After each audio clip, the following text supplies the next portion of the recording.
Le bruit sec du marteau résonnait dans le silence étouffant de la salle d'audience. L'air était épais et lourd, comme si tout le monde retenait son souffle à cause du haut podium. Une voix froide et autoritaire a brisé le silence. S'agenouiller sous le choc se répandirent dans la pièce, quelques petits murmures s'élevèrent et s'éteignirent sous le regard perçant de l'homme assis sur le banc du juge. La femme noire, debout sur le podium, vêtue d'un simple orangelas tenu de prison, est restée droite.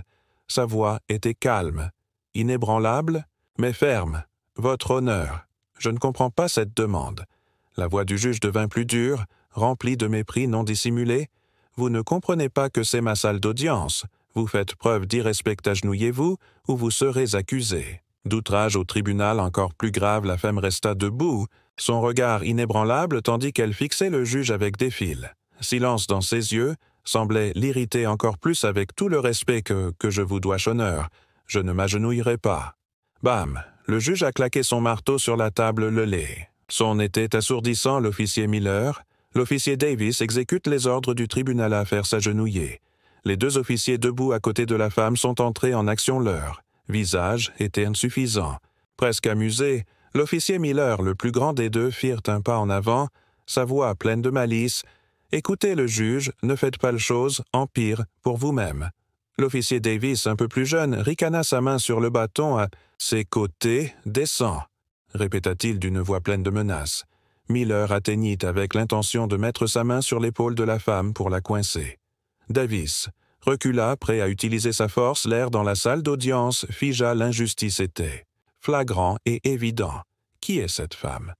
Pourquoi est-elle traitée ainsi dans ce qui est censé être un symbole de justice? Qu'est-ce qui a conduit à ce moment horrible dans la salle d'audience du juge Arthur Albright? Va-t-elle succomber à ce ordre illogique et cruel? Ou est-ce que quelque chose de complètement inattendu est sur le point de se produire? Suivez l'histoire pour découvrir la vérité choquante derrière les portes de la salle d'audience d'Harmony Creek et assister à une confrontation inoubliable il y a quelques mois au siège du ministère de la Justice. Maya Jones est assise dans son bureau au siège du ministère de la Justice à Washington, D.C., les yeux rivés sur l'épais dossier sur son bureau. Elle est un agent spécial principal de la Division des droits civiques. Une personne intelligente femme noire à la langue acérée dans la quarantaine, avec près de 2 décennies d'expérience dans l'enquête sur des cas complexes impliquant violation des droits civiques et abus de pouvoir, son extérieur professionnel. Quelque peu déprimé, cache une passion brûlante pour justice alimentée non seulement par sa carrière, mais aussi par la sienne et celle de sa famille. Expérience souvent désagréable avec une discrimination subtile, mais persistante, qu'elle et elle ne parlent pas beaucoup de son passé, mais cela a façonné qui elle est aujourd'hui. Une femme inébranlable défenseur. Intransigeant de l'injustice, surtout lorsqu'elle est dissimulée sous le manteau du pouvoir gouvernemental. Avant, elle concernait le palais de justice du comté de Harmony Creek, une petite ville d'un État du Sud. Au fil des ans, le ministère de la Justice a reçu une série de plaintes, anonymes et publiques, concernant des irrégularités dans les rapports. Dresse un tableau inquiétant des condamnations désespérées des accusés de couleur, les Afro-Américains. En particulier, reçoivent régulièrement des peines beaucoup plus sévères que les accusés blancs pour des infractions similaires ou supérieures. Crime grave, cette disparité est si flagrante et systématique qu'elle ne peut être expliquée par le juge des facteurs juridiques conventionnels, Arthur Albright, a là le centre des allégations, et le juge Albright. Il est accusé d'être clairement partial dans la salle d'audience, fréquemment faire des commentaires racistes désobligeants, même si ce n'est pas toujours aussi flagrant. Les avocats de la défense, en particulier les défenseurs publics, décrivent leur sentiment d'impuissance face à sa partialité ouverte. Récit d'Albright affichant des attitudes racistes en dehors de la salle d'audience lors d'événements communautaires et en privé-conversation des officiers Miller et Davis, ces deux policiers fréquemment dans les cas d'Albright. Ils étaient connus dans la communauté noire pour leur comportement agressif inutile, recours à la force et comportements discriminatoires. De nombreux rapports ont été faits à ce sujet ciblé délibérément les minorités lors des contrôles routiers, des fouilles sans fondement et utilisant un langage désobligeant, ce qui est plus troublant encore, c'est qu'il y avait des soupçons de collusion entre Albright et les deux selon les officiers. Il semblait que les arrestations de personnes noires par Miller et Davis étaient souvent approuvées par Albright et aboutissaient des peines sévères, tandis que les plaintes concernant leur mauvaise conduite ont été ignorées pendant. La procédure régulière. Les plaintes pour violation incluent également les accusés qui ne sont pas pleinement informés de leurs droits et qui sont contraints de plaider point coupable plutôt que d'aller en procès, ayant des difficultés à accéder à des défenseurs publics efficaces ou ignorant systématiquement preuves favorables aux accusés de couleur maya, à feuilleter les dossiers en lisant des cas spécifiques. Un jeune homme noir nommé Jamal Green a été condamné à 5 ans de prison pour possession de marijuana à petite échelle, alors qu'un autre jeune homme blanc, fils d'un homme d'affaires local, avait été condamné à une peine de probation pour un crime similaire il y a quelques semaines. Plus tôt, par le juge Albright lui-même, une femme noire nommée Maria Sanchez a été publiquement réprimandée par Albright dans la salle d'audience pour son manque de coopération lorsqu'elle a essayé d'expliquer sa situation difficile. Miller et Davis ont été accusés d'avoir battu un homme latino lors d'un contrôle routier pour une feu arrière cassée, mais le cas n'a jamais été sérieusement étudié. Le problème est de recueillir des preuves directes et irréfutables des actes répréhensibles du juge Albright dans la salle d'audience est extrêmement le témoin potentiel difficile, y compris les avocats et le personnel du tribunal. Craig Albright est puissant dans le comté avec de profondes positions politiques et sociales. Les dossiers de connexion et les transcriptions judiciaires peuvent être méticuleusement expurgés. Les enquêtes externes de routine se heurtent, souvent à un mur de silence ou à une résistance passive après plusieurs réunions tendues après mûre réflexion. La direction de la Division des droits civiques du ministère de la Justice a pris une décision audacieuse, une opération d'infiltration. Une opération était nécessaire. C'était le seul moyen d'obtenir des preuves directes des actions d'Albright. Et de ses co-accusés sur place dans leur propre sanctuaire de pouvoir, Maya Jones s'est portée volontaire pour la mission dangereuse.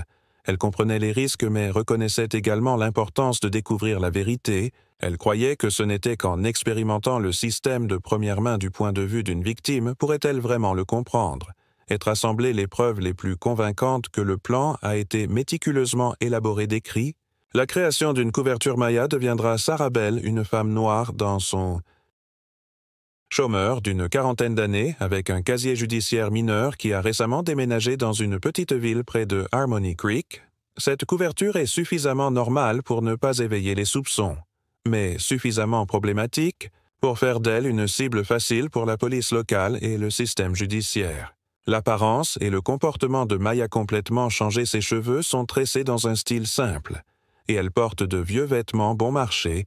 Elle a pratiqué une porte légèrement voûtée, un peu anxieuse regard, et une voix douce et hésitante.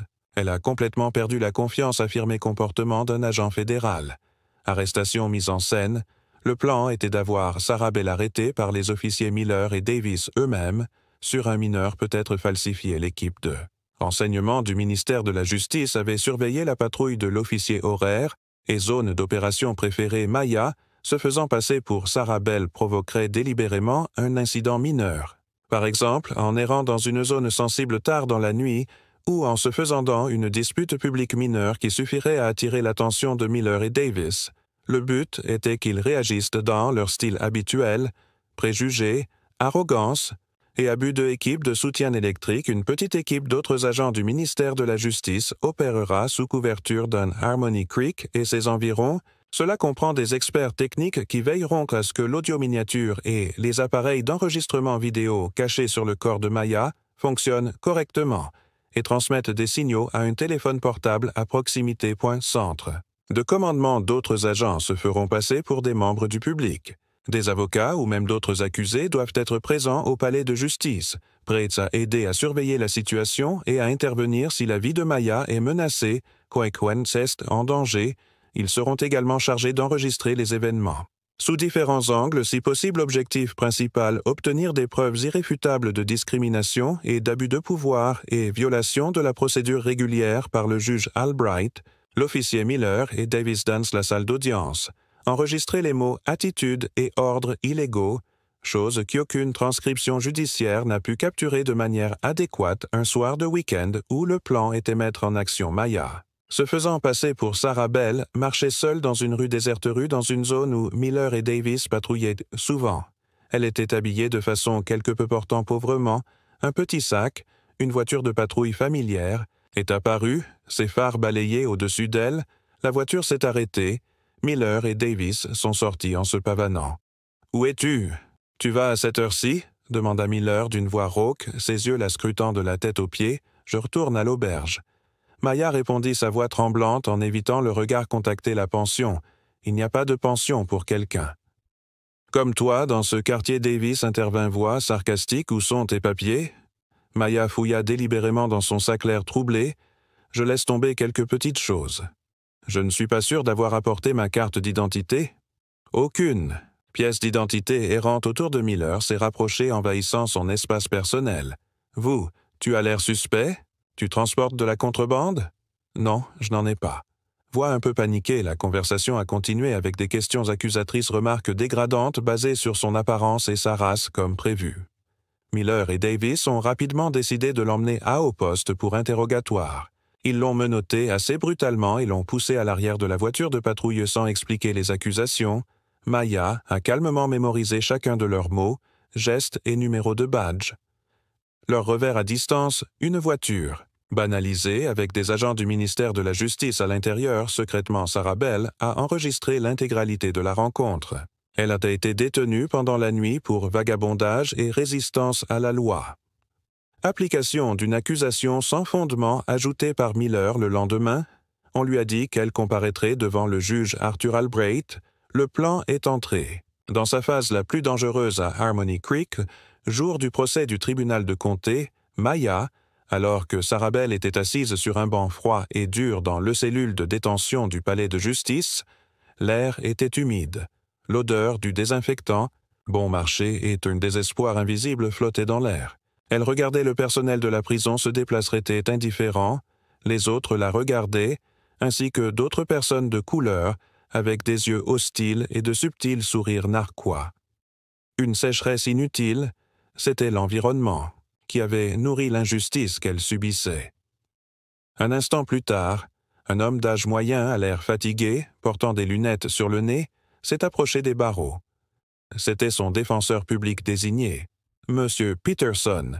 Il avait l'air dépassé par les événements, dossier glissé sous son bras, la conversation fut brève.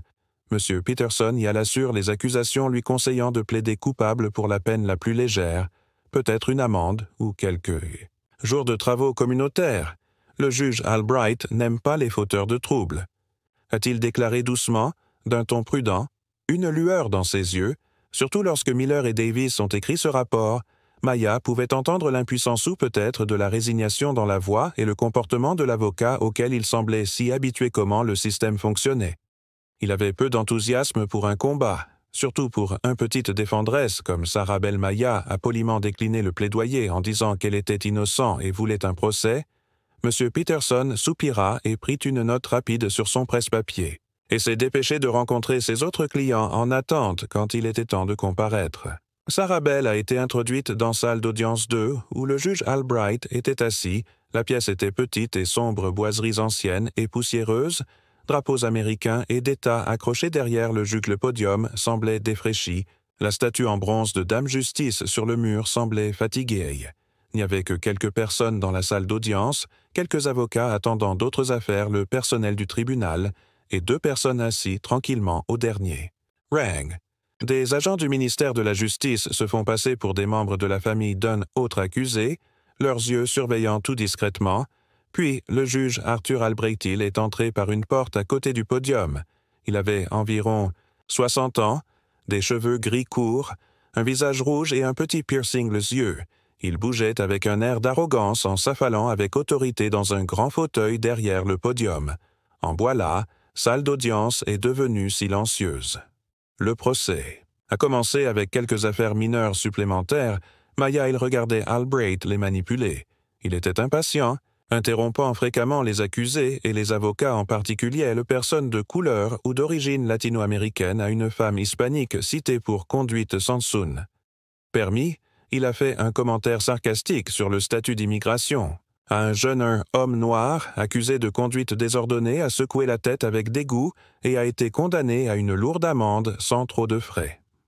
Explication: son attitude envers les défenseurs publics était une attitude de mépris et de partialité était indubitable. Finalement, le nom de Sarah Bell s'appelait Maya, prit une profonde inspiration. Regagner son dernier lambeau d'autorité. Ceci est une insulte. Vous n'avez aucune autorité. Illégale arrestation? Outrage au tribunal? Il a failli crier, mais sa voix tremblait sans doute. Autorité restante. Nous avons la pleine autorité fédérale. Pour mener cette enquête, le juge agent Smith a répondu calmement, et ce que nous avons documenté aujourd'hui est directe preuve de sa nécessité. Les autres agents ont gardé un profil bas, mais efficace, veillé à ce que personne ne puisse partir ou causer des problèmes aux officiers Miller et Davis Hill restèrent figés, l'esprit vide, la sueur froide coulant sur leur front. Ils savaient que leur carrière et peut-être leur liberté étaient terminées à ce moment-là. Maya Jones s'est redressée, regardant droit vers Al Bright. Son regard n'était plus celui d'une Sarah vulnérable Bell, mais celle d'un agent fédéral exerçant la justice. Cette enquête va au-delà d'aujourd'hui, a-t-elle poursuivi d'une voix ferme. Nous allons revoir l'ensemble du juge, les cas d'irrégularité commises par Al Bright dans le passé, ainsi que le rôle des agents Miller et Davis dans les arrestations et les abus antérieurs du pouvoir. Elle regarda les deux policiers. Vous avez le droit de rester silence, tout ce que vous dites peut et sera utilisé contre vous devant un tribunal. Le renversement a été rapide et le pouvoir spectaculaire avait complètement changé de main. Le chasseur était devenu la proie. La justice, bien que tardive, avait finalement commencé à faire briller sa lumière dans la sombre salle d'audience d'Harmony Creek. Les agents du ministère de la Justice de la salle d'audience ont commencé le processus de collecte de preuves de manière professionnelle. Les appareils d'enregistrement ont été soigneusement remis par Maya et immédiatement scellés. L'agent Smith a demandé au juge Albright de quitter le podium et de rester assis à la table des avocats. Les officiers Miller et Davis ont été priés de rendre leurs armes, menottes et appareils de communication. Ils ont été séparés et étroitement surveillés par d'autres agents. L'atmosphère était chaotique mais complètement sous la contrôle de l'équipe fédérale. Le personnel du tribunal et les personnes présentes dans la salle d'audience étaient encore sous le choc. Certaines personnes, peut-être les victimes, ou les membres de la famille des victimes d'injustices passées, ont commencé à murmurer crières de soulagement. Certains regardèrent Albright et les deux policiers avec des yeux non déguisés. L'agent d'indignation Smith a demandé que certains des dossiers récents du juge Albright soient scellés pour enquête à ses fins. Il a également annoncé qu'une équipe d'enquête plus importante du ministère de la Justice était en route vers Harmony Creek pour mener un examen complet des opérations du palais de justice et du service de police local liées aux violations présumées des droits civils violations du juge Albright. Les agents Miller et Davis ont ensuite été escortés hors des palais de justice par des agents fédéraux dans un silence pesant à travers une petite foule de spectateurs et de journalistes locaux qui avaient commencé à se rassembler en entendant la nouvelle de l'incident dans la salle d'audience. Les visages n'avaient plus l'arrogance habituelle, mais seulement la panique et la défaite du ministère de la Justice à l'enquête a été rapide et agressive. Les bandes audio et vidéos de Maya salle d'audience étaient des preuves irréfutables. Face à des images et un son clair-sleur propre, Action Albright, Miller et Davis ont d'abord essayé de nier leur culpabilité en imputant cela à un malentendu, ou au fait que Maya les avait piégés. Mais la résistance s'est rapidement effondrée sous le poids des preuves et des témoignages d'autres agents Miller et Davis ont commencé à blâmer Albright, espérant une clémence. Albright a insisté sur le fait qu'il était simplement maintenir l'ordre dans la salle d'audience, mais les preuves sont accablantes. Ces actions ne constituaient pas simplement un maintien de l'ordre, mais un abus flagrant de pouvoir fondé sur des préjugés raciaux profondément ancrés, ordre de s'agenouiller devant un accusé noir sans raison légitime, accompagné d'un langage désobligeant, et les attitudes tout au long du procès et dans de nombreux procès antérieurs examinés dressent le tableau d'une perversion du pouvoir. La volonté de Miller et Davis d'utiliser la force pour faire respecter cet ordre illégal a également démontré leur complicité, et le mépris de la loi a choqué la nation. La nouvelle de l'affaire a choqué la nation. l'image d'un juge blanc forçant une femme noire à se mettre à genoux dans une salle d'audience, à toucher une blessure douloureuse dans la société, race et justice, l'histoire de la détective Maya. Jones, qui s'est courageusement déguisé exposer la vérité, a été largement célébré dans les débats sur la réforme judiciaire et la responsabilité des juges et de la police, et le racisme systémique ont de nouveau éclaté des poursuites judiciaires ont suivi. Le juge Arthur Albright a été immédiatement suspendu et plus tard inculpé de violation des droits civiques, d'abus de pouvoir et d'obstruction à la justice. Les agents Milleret Davis ont également été suspendus et renvoyés du département de police de Harmony Creek-Eaton, fait face à des accusations similaires de violation des droits civiques et de complicité d'abus de pouvoir. Leur procès a attiré beaucoup d'attention. La vidéo de Maya a été diffusée au tribunal, provoquant l'indignation et indignation dans la salle d'audience. Maya Jones a témoigné calmement, professionnellement, et racontant de manière convaincante l'intégralité de l'enquête et ce qui s'est passé dans la salle d'audience d'Albright. Plusieurs anciens et victimes du système judiciaire d'Harmony Creek, qui avaient auparavant peur de parler, ont maintenant courageusement témoigné, racontant leurs expériences traumatisantes lors du procès d'Albright et le traitement de Miller. Et Davis, le résultat c'était inévitable, il n'a fallu que quelques heures au jury pour rendre un verdict de culpabilité pour les 3 accusés. Juge Arthur Albright a été condamné à 4 ans de prison et définitivement démis de ses fonctions, perdant ainsi sa pension et ses avantages. La peine reflète son rôle de cerveau et la gravité de son abus de pouvoir en tant que juge officier. Milleret, l'agent Davis ont chacun été condamnés à 1 an de prison et à une interdiction permanente. De travailler dans les forces de l'ordre, leur peine était plus courte que celle d'Albright. Mais elles ont également envoyé un message fort selon lequel les policiers doivent être tenus responsables de leurs actes, même lorsqu'ils exécutent des ordres de leurs supérieurs, qui sont clairement illégaux et constituent une violation justice. En matière de droits de l'homme a été rendu au moins dans ce cas particulier après que la tempête Maya Jones est retournée à son travail quotidien au ministère de la Justice. L'Harmony l'affaire Creek lui avait apporté une reconnaissance dans le domaine. Mais plus importante encore, elle lui avait apporté un profond sentiment de satisfaction, pour avoir contribué à exposer et punir le mal au nom de la justice parfois dans les moments calmes de son bureau. Elle regardait son badge et se rappelait le visage de Sarah Bell dans le miroir et l'attention jour à Harmony Creek. Elle savait que la lutte contre l'injustice et le racisme était toujours d'actualité. C'était long. Mais des victoires comme celle-ci étaient la motivation pour elle et ses collègues de continuer de temps en temps. Elle recevait encore des courriels ou des messages de remerciement de la part de quelques résidents de Harmony Creek qui avaient été victimes ou témoins d'injustice, qui ont déclaré que ces actions avaient ravivé leur foi en la justice. Même si ce n'était qu'un peu en Harmony Creek, le scandale a forcé des changements. Un nouveau juge, une femme asiatique avec un fort engagement envers l'équité et l'égalité, a été nommée pour remplacer Albright, le représentant local.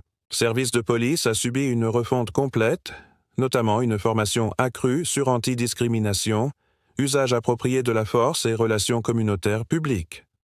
La confiance dans le système judiciaire local a été gravement endommagée. Mais les premières mesures de réforme ainsi que la condamnation d'Albright, Miller et Davis a montré que le changement était possible cette année.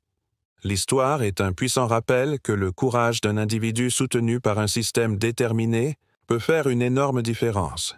Différence face à une injustice profondément enracinée. Cela montre l'importance de demander des comptes à ceux qui sont au pouvoir, qu'ils soient juges ou policiers. La justice exige parfois des mesures extraordinaires. Un engagement et même le sacrifice silencieux doit être exposé et imposé parce que le silence fait peur, et la résignation face au mal ne fait que le propager et le renforcer. Peu importe comment. Il se peut que le système soit quelque part corrompu. Il y aura toujours des gens comme Maya Jones prêts à aller dans l'obscurité pour trouver la lumière de la vérité et de la justice au moment où l'inspecteur Maya Jones a révélé son identité et a renversé la situation dans la salle d'audience, vous font sentir exalté et soulagé. Que pensez-vous qu'il en était le plus grand défi auquel elle a été confrontée au cours de cette dangereuse mission d'infiltration? Partagez vos sentiments et vos pensées à ce sujet. Histoire dramatique d'un combat pour la justice. Elle garda son visage nerveux mais fort et s'avança vers le banc des accusés. Le procureur, un jeune homme qui semblait vouloir pour impressionner le juge, lire les accusations, vagabondage, résistance à l'arrestation, les détails s'étaient exagérés par rapport à ce qui s'est réellement passé lors de l'arrestation de Maya. Le juge Albright la fixa du regard. « Mademoiselle Bell », dit-il froidement et avec préjugé, sa voix s'éteignant. Mal à l'aise, les rapports des officiers Miller et Davis indiquent que vous étiez peu coopératif, verbalement abusif et « je me méfie en me promenant tard le soir ». Comment expliques-tu ça? Maya, toujours sous le charme de Sarah Bell. La voix a commencé sa présentation calmement en essayant d'expliquer qu'elle était Justine retournant à son auberge. Elle n'avait insulté personne et était juste un peu gênée d'avoir été arrêtée d'eux. Façon inattendue, Albright n'arrêtait pas de l'interrompre. « Dans quelle auberge avez-vous des preuves qui? Avait-il des gens comme toi qui trouvaient toujours des excuses? » Sa voix était pleine. « De sarcasme, votre honneur. Je viens d'emménager ici. » Maya a essayé d'expliquer silence. « Albright, je ne te pose pas de questions sur ton histoire personnelle. Je te pose des questions sur ton comportement cette nuit-là. As-tu résisté? » « Officier, je ne résiste pas à votre honneur. J'ai juste un peu peur, » répondit Maya. Gardant sa voix douce, l'avocate publique Peterson se leva en essayant faiblement de « Intervenez, votre honneur. » Ma cliente affirme qu'elle n'a pas fait asseoir. Peterson Albright aboyé. « À moins que tu n'aies quelque chose de vraiment utile à dire. Je suis fatigué des fabrications dans cette salle d'audience. Miller et Davis ont été appelés à témoigner. Ils ont répété avec assurance ce qui était écrit dans le rapport, ajoutant même quelques petits détails pour augmenter la gravité du comportement de Sarah Bell. Ils l'ont décrite comme insolent et ignorant la loi. Albright hocha la tête et écouta, semblant faire entièrement confiance au témoignage de ses deux policiers préférés après que Miller et Davis aient achevé Albright, retourna vers Maya. Il la regarda avec un regard condescendant comme si elle était une tâche sur sa salle d'audience, Mademoiselle Bell, après avoir entendu le témoignage de l'officier. « Avez-vous autre chose à dire ou vas-tu continuer à mentir au tribunal? » Maya regarda droit aux yeux d'Albright. Elle ne semblait plus effrayée. Il y avait un subtil changement dans son regard, une détermination commençant à émerger. Elle lui demanda simplement voix douce mais claire. « Votre honneur, puis-je revoir la transcription de mon procès initial? Déclaration au poste de police. Je crois qu'il y a des différences avec ce que les officiers viennent de présenter la question, bien que parfaitement légale et normale dans une salle d'audience, semblait avoir touché.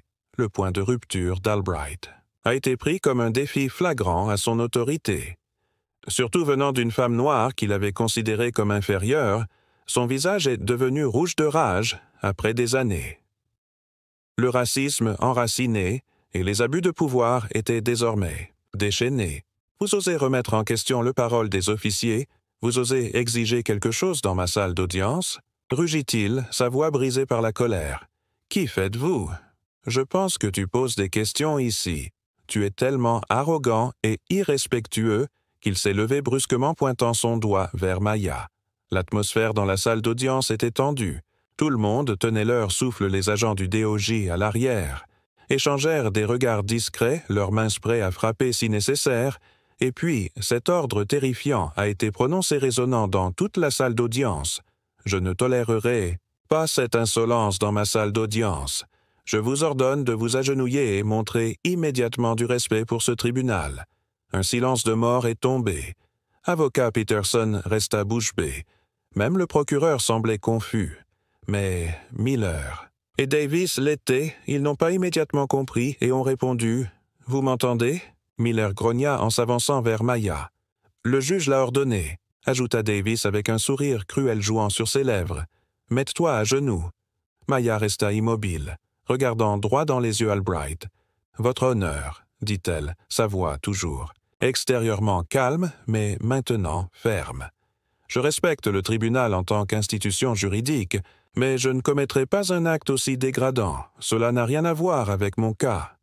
Et viole mes droits fondamentaux. » Cette réponse a ajouté de l'huile sur le feu qu'Albright a perdu contrôle. Tu oses refuser. Tu oses parler de droit ici. Outrage au tribunal, c'est. Avec un mépris flagrant, Il s'est tourné vers les deux policiers en criant presque « Officier Miller, officier Davis, j'ai donné l'ordre de la mettre à genoux. » Miller et Davis n'ont pas hésité. Ils se sont rapprochés de Maya Miller et lui ont tendu une grande main. Bras rugueux, prêt à attraper ses épaules, Davis se déplaça derrière elle, prêt à lui donner un coup de genou à l'arrière de la jambe, la forçant à se mettre à genoux, leurs mains serrées, prêtes à utiliser la force. Tous les yeux étaient rivés sur la scénesse qui était sur le point de se dérouler. Des microcaméras cachées sur Maya enregistraient tout cela le visage. d'Albright, déformé par la rage, la violence imminente de la police, les expressions horrifiées et résignées de les spectateurs, c'était le moment que Maya attendait la preuve. Et la ligne avait été franchie juste au moment où les doigts de Miller touchèrent presque l'épaule de l'uniforme de prison de Maya. Un changement soudain s'est produit, la voix de la femme. Le ton nerveux et hésitant de Sarah Bell ne résonnait plus. Il devenait clair-fort, autoritaire et froid comme l'acier, résonnant dans le silence arrêt du tribunal. Miller et Davis s'arrêtèrent. Nets, stupéfaits par le changement soudain d'Elton et le comportement de la femme qu'ils étaient sur le point de maîtriser, leurs yeux montraient de la confusion, Maya effleura doucement mais fermement. La main de Miller éloignée de son épaule. Elle se redressa, les épaules droites, le menton large légèrement surélevé. Elle dégageait un air d'autorité et de confiance bien loin de la Sarah Bell qu'elle était quelques minutes auparavant. Son regard perçant balaya. Deux policiers médusés s'arrêtèrent alors devant le juge Arthur Albright, dont la bouche était grande ouverte sur le banc. Le visage, passant du rouge au cendré, juge Arthur Albright, Lady Maya d'une voix haine soulignant clairement chaque mot, elle s'adressa aux deux officiers, officier Miller, officier Davis. Le silence tomba sur la salle d'audience plus lourd qu'avant, mais cette fois c'était un silence de choc et pressentiment. Que quelque chose d'important était sur le point de se produire. Maya a atteint le col de son uniforme de prison. D'un mouvement rapide, elle a soulevé un petit morceau de tissu soigneusement cousu à l'intérieur, révélant le badge brillant du ministère de la Justice des États-Unis. « Je suis l'agent principal Maya Jones », annonça sa voix inébranlable, résonnant dans toute la pièce avec le Civil Division des droits du ministère de la Justice des États-Unis. La salle d'audience a retenu son souffle. Le juge Albright tituba en s'accrochant à la plateforme en bois et balbutia « Quoi? Quoi? Non, pas question. » Les officiers Miller et Davis restèrent immobiles, le visage rivé sur leurs bas, blanc comme du papier. Davis fit un pas en arrière par réflexe, les yeux écarquillés tandis qu'il fixait le badge, puis à Albright. L'horreur était évidente sur son visage lorsqu'il réalisa qu'il était tombé dans un piège élaboré. Miller semblait à la fois en colère d'avoir été trompé et terrifié par les conséquences. Peterson et les autres membres du personnel du tribunal étaient également stupéfaits, incapables d'en croire leurs yeux. Maya continua d'une voix froide et intransigeante. « Vous faites l'objet d'une enquête officielle pour faute grave dans l'exercice de vos fonctions publiques, compris l'abus de pouvoir, les violations de la procédure pénale et le racisme systémique.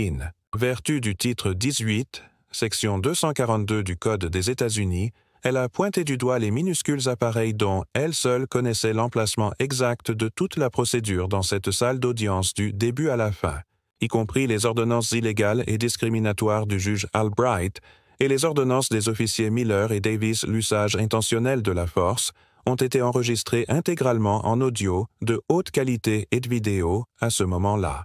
La porte principale de la salle d'audience s'est ouverte. 3 hommes et une femme, habillés en civil, mais avec un comportement professionnel et affirmé, est entré. Il s'agissait d'agents de Maya, équipe de soutien.